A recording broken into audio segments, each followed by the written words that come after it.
Next.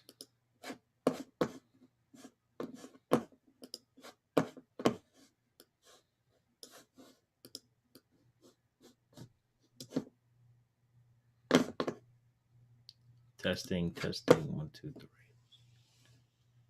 Let me just see if I'm streaming live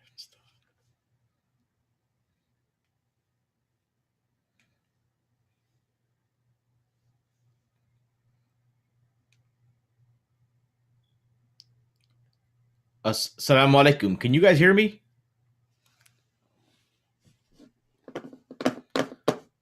First time testing this out.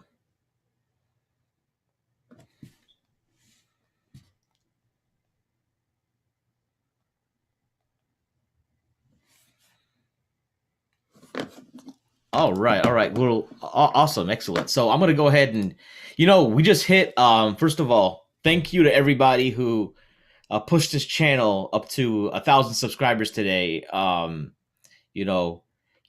of all, I want to thank Allah for the tawfiq to, it's been kind of a long journey, and something I wasn't really aggressive with, especially recently, but some of the content people kept enjoying it. I started seeing an uptick in subscribers.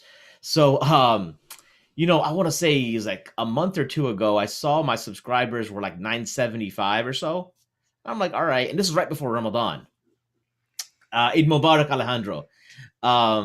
So it was right before Ramadan. I was like 975 subscribers, and I was like, all right, I'm gonna take a break in Ramadan.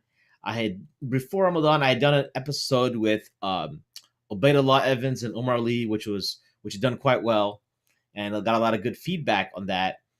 But but there was a lot of content that I was like in the pipeline that I was like trying to get going. And the thing of it was, I just didn't have an established workflow, like, because there's so many ideas and guests that want to come on and whatnot. So it was like maybe 2 weeks before Ramadan, I was going on vacation. I'm like, well, I'm not going to start now because I'm just going to, I don't want to lose the momentum. So during Ramadan, I started noticing that the subscriber count started creeping up. I started seeing comments on old videos. And then, a brother, Gareth Bryant, by the way, if y'all know him, he hit me up and he's like, hey man, we should do a podcast on a couple topics. And I was like, hey man, listen, if I get close to 1,000, I think I was at 9. I think I was telling him this like 3 days ago. And I was like, I think I'm at 975. So I'll push in the next couple of weeks to get to that 1,000 mark. And then I'll start doing some like weekly live streams, and maybe you can just jump on and there's a bunch of stuff we can talk about. Right. And I want to share some ideas with y'all of kind of what I think this channel, where it was going to be going. But, so went ahead and, I told him that. And then I just happened to check like later that day what the YouTube subscriber count was. And this is like maybe like Thursday or Wednesday. And it was like 991. I was like, whoa, I'm just 908. So today I just put a little thing out on Instagram and Twitter, like, hey guys, when we get to 1,000, that's what you need to do, live streams on YouTube. That's like the threshold. So alhamdulillah, we made it. And I really want to thank everybody who subbed, who's been a long-time subscriber, and people who have been engaging in the content, whatnot. But I figured, first of all, I'd like to, take this time to just talk about Ramadan real quick, a quick recap, because we're just about like a little under a week recovered from it, right? I mean, finished off with it and trying to maintain some momentum. And I'll just be upfront with you. I feel like most years, I look back and I'm like, I could have done more in Ramadan, right? And I think that's a common sentiment for a lot of people. And I think what happens to me in Ramadan is like actually pre-Ramadan. And that's something maybe I need to fix for next year. It's easier said than done, but I think it's preparation. I think the last few years, I felt like when Ramadan started, there's no preparation. You just like start cold turkey. And honestly, I remember we started fasting on that Saturday, and we're waiting on the moon Friday night. And you're like kind of hoping they don't catch the moon because I need another day to maybe get things ready, right? And you're hoping that there's no local moon sighting, but they came through in San Diego.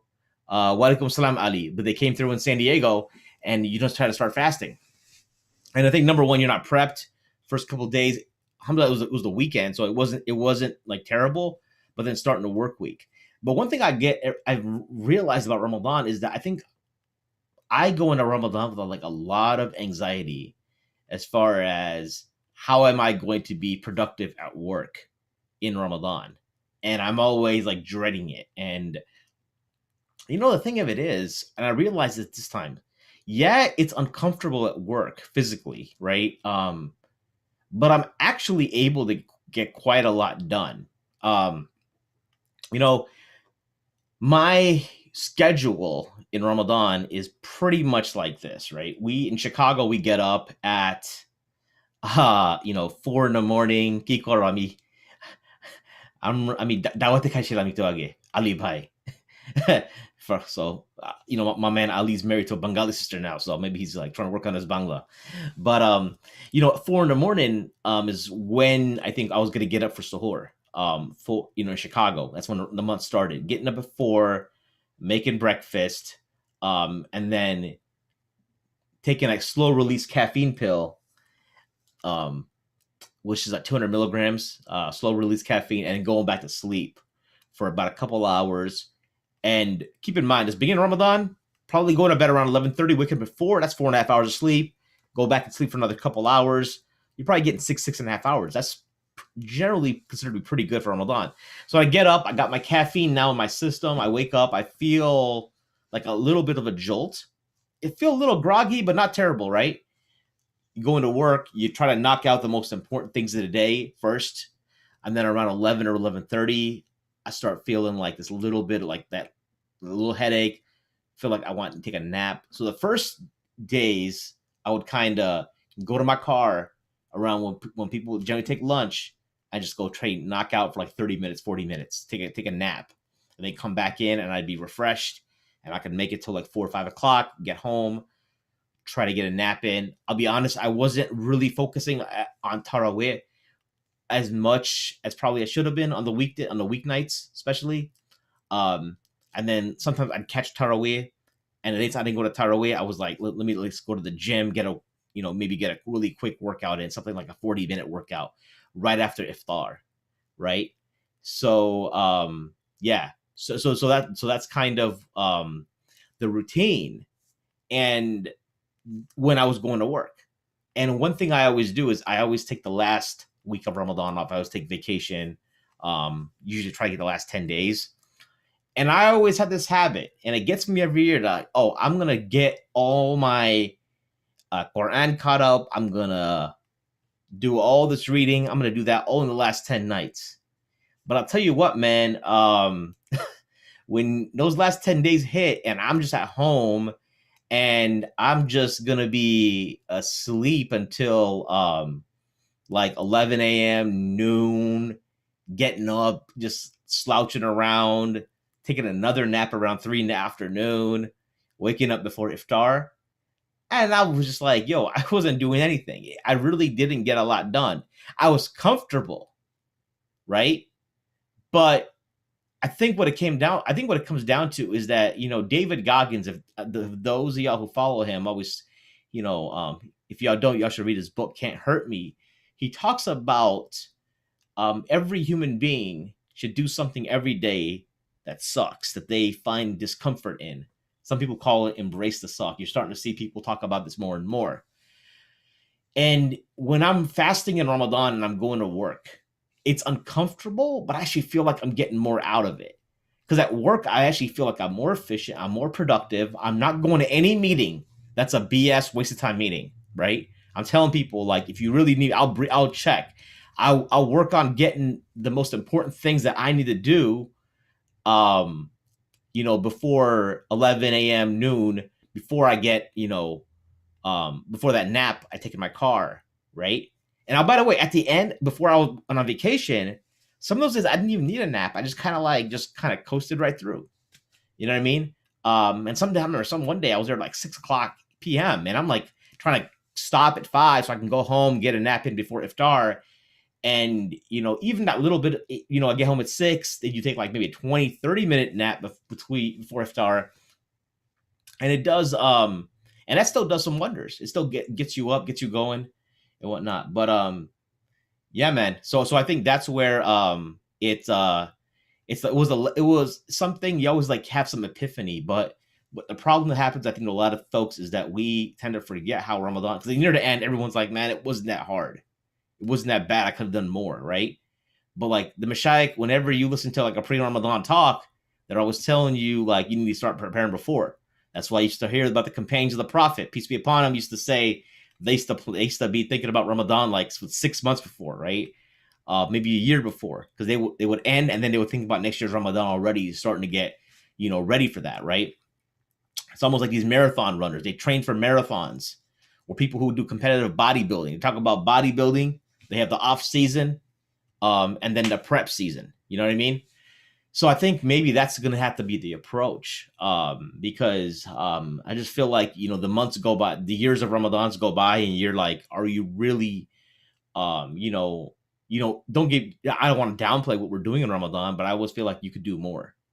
Um, there's a couple years I always remember where my Ramadan I felt like I was happy, I was satisfied. Uh, those 2 years was 2015. So the thing about 2015 was I was going to Hajj that year, and I knew I did not have any vacation to burn it during Ramadan like I normally would, because I had 3 weeks vacation, and I was using it all during Hajj, right?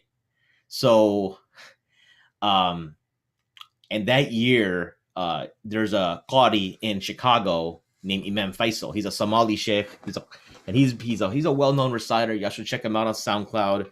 Um, he for me personally, y'all can disagree.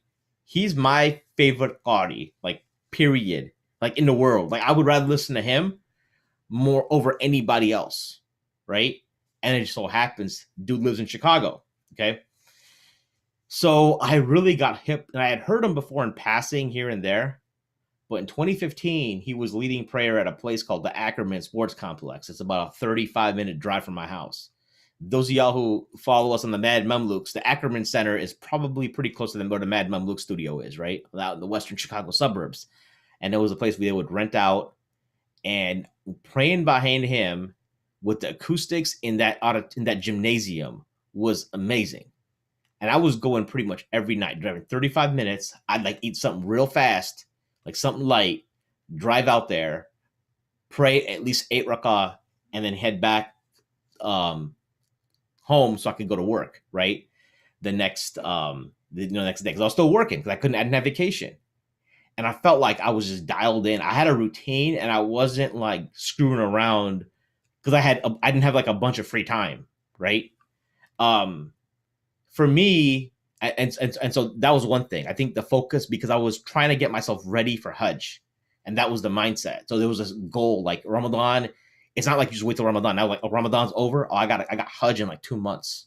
You know what I mean? So that was 2015, and then the other one that I felt like was very beneficial to me was 2018. Um, 2018 was very beneficial because it was the first and only time in my life I've ever done the Sunnah Ittikaf, um, the 10 days in the masjid. And one of the things that I told myself before was that I was not going to have my cell phone with me, like see, yeah, this thing with me in the masjid, because I knew that was going to be a distraction. So I just packed a couple of books.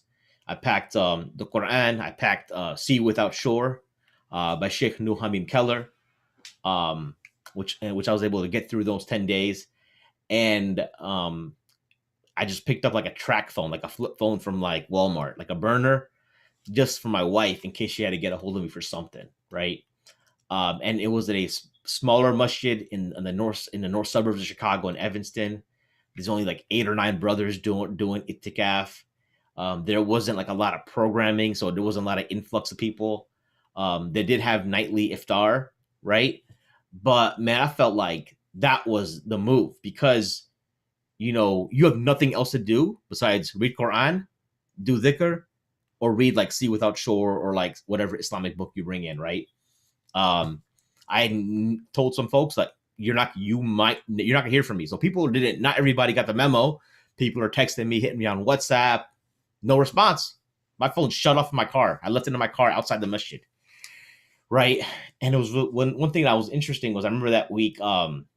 there was a couple of famous celebrity deaths that happened. Anthony Bourdain passed away, and then Kate Spade passed away. You know, Kate Spade, those y'all are married, maybe y'all's wives had these Kate Spade bags. So, you know, I remember hearing about this because what would happen is that you'd be at iftar, and then somebody from the outside would be coming in and telling you some news about like somebody died. And remember, I don't have a smartphone on me, so I'm not checking nothing. I have no idea what's going on in the world, right? Um, you know, so you hear this news, and it's almost like feeling like, you know, somebody who's a dead person. You like, it's like you're dead, you're in the grave, and then somebody occasionally pop in and give you some update on what the world, what's going on with the world, right? That's how it felt like. It was crazy. I would definitely recommend it. I would like to do that again. You know, right now with 3 young kids. At the time I had my daughter at the time was 5, and I had my second kid was like, I think like just over a year old. So, and my mother-in-law was living with us. So it was easy. My father-in-law actually was in itikaf with me, and you know, he has a practice where he does itikaf in the masjid every year. He took a break during the 2 COVID years, but I think he was one of like 3 people in the masjid this year for the itikaf. So one of the so it was easier. So now with 3 girls, you know, 8, 4, and 3, you know, it was more challenging. Now let's see if next year, if the opportunity presents itself, or I feel like my wife has the handle on things, I'm sure my father-in-law is going to do itikaf. If I can pull it off, then I would say that I will I'll try to, because I feel like I got out of it, right? I don't know how it's going to be with being able to like completely disconnect from work. I think as long as the more you progress in the corporate world, the harder it is to completely just literally disappear and not be available for like any kind of questions and stuff. So we'll see how that goes. But yeah, I feel like the summary of it is Ramadan preps. Probably got to start the year before, like start thinking about it. I know that's what we hear. I think there should be some kind of game plan in place where people can start doing that, whether it's just fasting, I mean, more regularly. And I know for a lot of brothers that I talk to, they really dislike fasting. It's not comfortable for them. They would rather do other ibadat, but maybe that's, again, going back to embracing the suck. So let me just check the chat real quick. Nice. So appreciate everyone tuning in today. Yeah, so back to the whole like podcast journey, I think, man. 2016 is when I started with the Mad Mamluks. Y'all know the story. Sim randomly met me at the you know, at a friend's place. And then just kind of took off. It became a very natural thing for me to do. In the mean, and in, you know, I had some other opportunities throughout the way. Real quick, I want to comment on this because, you know, this whole Roe v. Wade leak that happened in the abortion discussion, right? And people and people who are like so-called pro-choice are sharing Yaqeen Institute's articles and diagrams about, you know, what the position on Islam is. Many of them trying to frame it like Islam is like kind of in the middle between pro-choice and pro-life, so to speak. And I'll tell you guys what, I used to be the podcast host for the original Yaqeen Institute podcast. They did like a first beta iteration. So I actually was the main host, and I think we recorded like 7 or 8 episodes, and they were put on the platform. One of the episodes that was recorded was an interview that I did with Sheikh Omar Suleiman on his article, Islam, on the Islam and abortion article, right? And I've actually reached out to the Yaqeen guys who are still there, who were involved, because the guys who I dealt with on the original podcast project are no longer involved in that. But I'm sure the Institute may have the old files. I wish I saved them for myself, but I didn't. But I went ahead and reached out to some of those guys and said, hey, you guys should probably republish that podcast episode. And some of them were like, yeah, man, I remember hearing it. It was a good episode. We'll see if we can pull it off. So I think there's a request in, so inshallah they can get that Yaqeen episode back up. But I want that to go back up because I remember, even people. I remember I was talking to like a childhood friend of mine, some girl I grew up in Ohio, like maybe like a couple during the election. We were talking about pro-choice, pro-life, etc. And she was like, "Oh, Omar Suleiman is like pro-choice," and I'm like, "No, he's not." You might have heard something from a Yaki because and that's the problem. I think sometimes when you have these like really short like diagrams or snippets going around that like definitely show nuance, but the framing of it seems to be a little improper. I think one thing that Omar Suleiman said in this interview with Yaki when I interviewed him is that the default is that you never like abort the baby. You never kill the baby. Okay. Um, the default is you never have an abortion. The default is you have the baby. And even if you abort the child in the early time I remember even before the soul enters, it's not willy nilly. It's not, you don't get to just do it. You don't get to just go to a clinic and do it. There has to be a consultation with a mufti. And I remember he kept emphasizing the term mufti. You don't go to an island, you go to a mufti, someone who's trained in giving fatwa, you know, who's gotten that, Darul Iftah, and that's the point I think is that's being missed. I don't, and the thing is, in the article, I don't know, I have to go back and check that article out, but I don't know if the article is really clear on that. But when we were having this back and forth discussion, I was really trying to, because I almost felt like sometimes when you read the article, you could sometimes come to this incorrect conclusion that, hey, it's between pro-choice, pro-life in the middle, and we operate from some neutrality, and we're not as right wing as the Catholics, etc. But the default is that if a woman is pregnant, that the pregnancy is carried out. That's the default ruling. And any exception requires some kind of justification, right? And that's consulted with a mufti. So to say that, you decide as a sister, hey, I'm going to go have an abortion based on X, Y, and Z. If you have an issue, you still have to go have a discussion with a scholarly figure. You don't just get to go out there and pull the plug. And that's my recollection of the actual interview, right? I think there may be some sects of Christianity, no matter what, and I have to probably verify this with someone who's more trained in Catholicism or a Catholic themselves.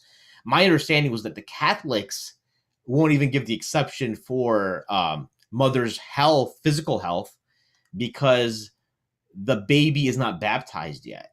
And so the baby's life is preferred over the life of the mother, right? Because if the baby is born, they can then baptize the baby, right? And that saves the baby from damnation. You know what I mean? And I recall that was what the Catholic rationale was, right? I'm actually going to have a podcast. It's tentatively scheduled in a couple of weeks with somebody who is very passionate about the subject, and from the woman's side, who's a pro-lifer, just to be upfront with you, a pro-life woman who is very passionate about it, and hopefully flesh some of this stuff out. But yeah, that's when I remember doing that. So yeah, we got the chance to do the whole Yakin podcast thing for a little while. And then Sultans and Sneakers in 2019, I started my own solo channel. Many reasons behind it, but one of the things is sometimes I was interested in interviewing certain guests that maybe wouldn't fit the Mad Mamluks, or I would want to just host them solo because I was super interested in them. And I felt like if I had other people on there who didn't necessarily know their background, it would just dilute the conversation, right? And there was a certain conversation, there's a certain angle I wanted to go. I had maybe read their material. There's certain questions I wanted to, discuss with them. So that was essentially the start of the channel. And one of the local teachers here in Chicago, Sheikh Amin Kulwadia from Darul Qasim, I had a chance to bounce some ideas off him. And he's not really not someone who is super experienced social media or podcasting, but he was like, you should probably think about doing something that also can appeal to non-Muslims and generally the mainstream. So that's why I started bringing on people of even non-Muslim backgrounds when they were available. It's still easier to bring on Muslims. I think I'm still figuring out what the avatar, the ideal listener is, right? And I think somebody I get asked all the time, like, who's your target audience? Um, it's right now. I don't know, man. I sometimes I feel like it's gonna be Muslim men, but to be Muslim men who specifically from an English speaking background, who are who are comfortable in their own skin, who can really engage with ideas outside, um, you know, outside what you call it, outside different worldviews, right? Things that they won't agree with, but like really try to understand where they're coming from. Doesn't mean you have to agree. Doesn't mean you endorse, but have that like thick skin where you can kind of deal with that, right? Um, so Ali, man, I thought Sim sent it out, man. I gotta ask him, see if he's got any spares. So, DM me your size, and I'll see, and I'll hit him up. Yeah, he should hook you up, especially now you surpassed us as far as as far as subscribers, mashallah. So I want to give a shout to my man Ali Maliki Click. Referenced him earlier. His channel is blowing up, by the way. Just I remember just like a couple of months ago, Ali was at like just under 1,000 subscribers. He's blown up to like 11,000 subscribers now, with Allah's tawfiq. And he's doing a lot of great work on Clubhouse. For those of y'all who are still on Clubhouse, specifically, doing some real practical and beneficial rooms with Ustad Noel Saunders. And then and then I see my man Postcut Clarity, Assalamu alaikum, in the house, the barber. I'll have to. You know what? I've got. Hey man, let's real quick. I got a barber that I'm loyal to on the north side of Chicago, but he doesn't do my beard. So if you do anything like a beard, or if you do anything like ear waxing or anything like that, I'll holler at you. All right. But I'll have to come out sometime. Maybe we can do a show or something. Maybe I can sit in your chair. Let me know. It'd be great. I don't know what your what your pipeline looks like. Amr, salam alaikum. Make sure you check out. Got my man Amr Mabruk in the house from the prophetic mentality. I've had this like bucket list item to go out to California and learn more about videography from Amr. Amr's does a lot of professional videography work. I don't know if he'll travel, but if you're in California and you need like a wedding or something, an event that's done really nice professionally, hit Amr up and make sure you check out his podcast, The Prophetic Mentality. You know what I mean?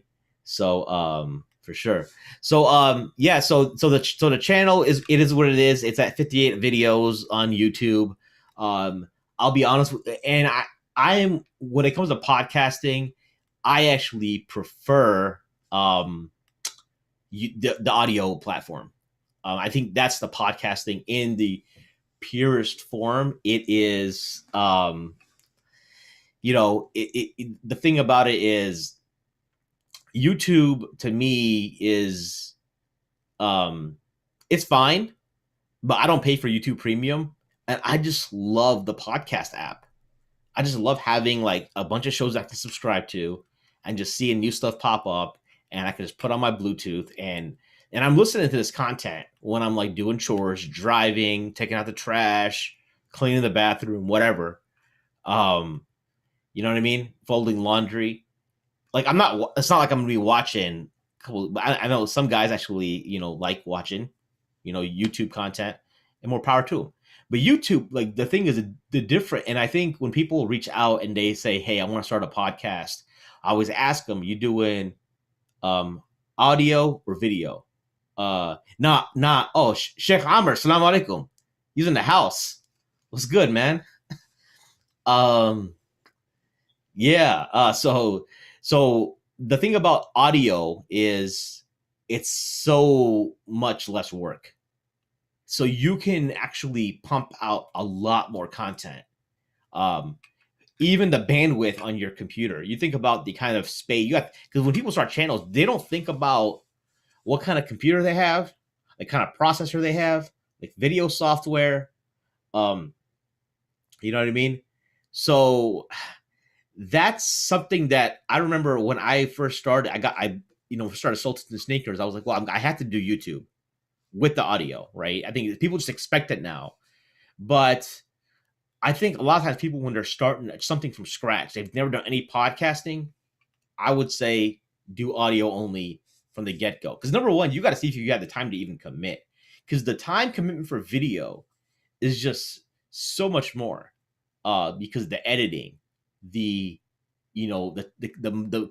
financial investment, having cameras, having lighting, having extra disk space, processors, etc. Maybe upgrading your computer even to handle, because you start rendering some of these videos, and then you start, like, now YouTube, I think, rewards 4K, and maybe Amr, you and I could jump on a stream one time and talk about the video aspect of it, and just kind of, because one of the ideas that I actually have, and it's a nice little segue. Now that I've hit 1,000 subscribers, and I hope inshallah we can keep it 1,000, because I saw it 1,000, and then I was talking to my man Gareth about maybe doing a show on Monday night, and I checked again, it was like $9.99. I'm like, man, come on, man, I gotta get back up. Somebody left, right? So I'm kind of partially doing this live to hopefully get some more, get it up over 1,000 comfortably. But my plan is, at least on Monday nights, I was just looking at my schedule. I think Monday night's a good night to just do like a live stream, and just to invite another content creator or some other dudes to talk about, anybody to talk about whatever, right? But I'm thinking like content creators from different backgrounds, just to chop it up for about an hour, and make that like kind of like a weekly live stream kind of show, and then and then continuing with the official episodes with guests, interview style, discussing their worldviews, getting into that. Now, one of the angles that I want to take for future, even the interview style shows, is, again, when I'm creating content, I'm always thinking about like what is the kind of content I enjoy, what gets me excited. And I think some of the most beneficial shows that I've listened to, or the shows that I enjoy, are episodes that have content that have some practical applicability to it, something I can like walk away with. It's not just entertainment. It's something like, oh, I can actually learn something I can go apply in my day-to-day life, right? So I'm hoping to also have that kind of angle in all my episodes that I record with people. And I'll kind of have to brief them in advance, like, hey, I think you could bring this particular benefit of personal development to the episode. Can we also, like, I want to make sure we touch on that, right? So people have some kind of takeaway rather than just hearing about. Now, sometimes you're going to have guests, like, I mean, the main personal development takeaway from, let's say, the transgender Hafid episode is like, don't take your religion from Scott Kugel. You know what I'm saying? You know what I mean? But yeah, I mean, I might have to like put some shorts or something, or or when empathy goes too, when trying to have empathy goes too far and leads you down some wrong rabbit holes or something. Sometimes you're gonna have that, but hopefully, I think going forward, we're gonna be able to extract some of those nuggets of wisdom from the guests. So hopefully that's coming to the pipeline. And then I've got a couple episodes that have to be published, I would say, on YouTube. I think a couple were on live stream on Facebook only. I know some of you are on Facebook, but before I hit this 1,000 subscriber mark, when I had the live stream, I would just go on Facebook and live stream there, and then extract the content, put it on YouTube. There is a show on Bitcoin that's several months old that I did with my man Ali Boriki that's got to come on YouTube. So that's coming. It's not outdated, right? You know what I mean? And then we have some other episodes that have audio only content, but I've got the videos for them. Some of them are like my early recordings, so the video is a little, I didn't get the frame rates correct between the multiple cameras. I might have to outsource some of that, but there, for example, there's an interview with Khalid Latif, who's a chaplain at Islamic Center of NYU. It's an audio only it's an audio only release, but I have the video footage. I've got an episode with Abdurrahman Chow on Christianity that's only been released on the podcast app. but I have video content for. I got a show with my man Justin Abdurrahman Wood. Those of y'all from Columbus, Ohio, know who he is. He's a well-respected da'i, public speaker in the Columbus, Ohio area. You know, became Muslim in his teenage years.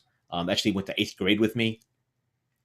So there's a handful of content out there that hasn't hit YouTube yet that I'm hoping to pump out here in the next several weeks, basically. So yeah, and then finally, I think the last takeaway is that I gotta say is on YouTube. As I said before, 975. I kind of just like saw it creep up.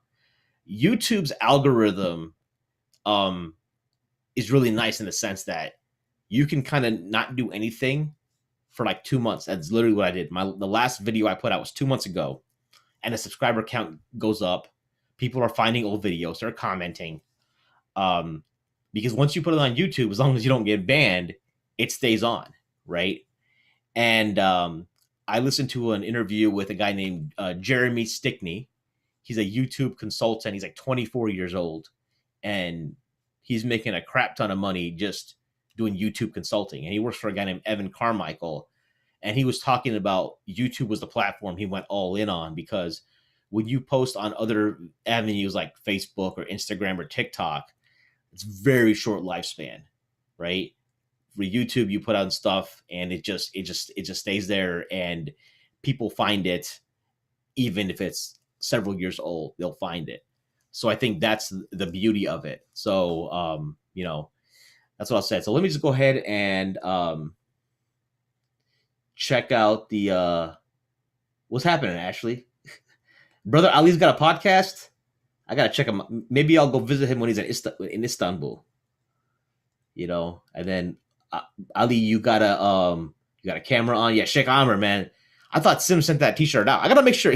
Sim's got a bad habit of losing T-shirts and losing stuff, right? I asked him for the Omar Suleiman abortion file, that MP3, and he's like, I don't know where it is. I'm like, bro, we have the original file, but his computer always crashes and stuff.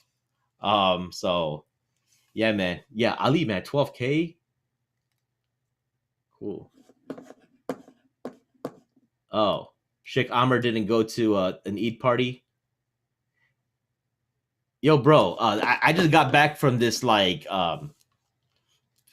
of like Eid reunion for this group called Muslim Ummah of North America, and it's a Bangladeshi run organization.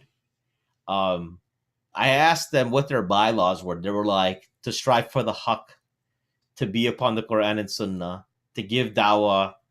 But I'm like, it's real generic stuff, right? And I'm like, that's cool, but like, why do you need your own organization? That doesn't seem to be any. Now, granted, I was up in there and they're speaking in Bangla, right? Now, Ali, you'll be disappointed. You would think they have like Borta and Mas, and all that stuff up. Nah, they catered in Afghan food, which I was good with that. You know what I mean? But felt like I just wasted a few hours of my life there. Because I just can't get with some of these uncles talking in Bangla, giving these Bangla durus. If they were actual mashayikh, like ulama from Bangladesh, I'd be down with it. But the random Joe Schmo PhD in physics, good-hearted individuals, good reminders, of course, but yeah, just not my cup of tea. Not what I prefer to do, spend most of my Saturday doing. But my wife likes it. The kids had some fun. They got some toys. So it's all good, So... All right. Well, with that being said, if no one else has anything else, I'm going to go ahead and wrap this one up. Thank you all for rocking with me again. Inshallah, looking forward to some more, more frequent content. I think at the end of the day, it's all about just developing that workflow and cutting out distractions that interfere with other time wasters in our lives. So if I don't hear from me, if you don't hear from me, you try to kick it. Maybe I'll try to keep it low key for a little bit locally while I start getting this podcast, back up to where it should be. Right. I do think I do personally, I do believe that there's a lot of value that can come with a channel like this. that I owe it to some people, especially people who've supported this show for the last couple years. Um, so, just keep me in your prayers, and we'll talk soon. All right, take care now. Assalamu alaikum.